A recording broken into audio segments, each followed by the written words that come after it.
পাঁচতলার ওই একটা কোণে আমার দেহের আস্তানা, সেখানে শুইতে হবে মনে তো মানে না।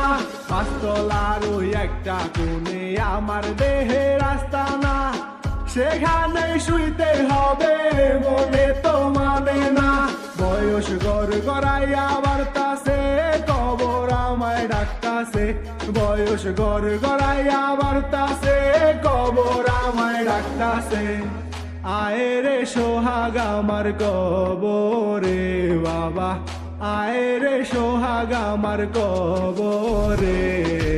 আল্লাহ কবরের ভিতর দিছে আজাব, তার ভিতরে মাটির চাপ। দুনিয়াতে থাকতে তোমরা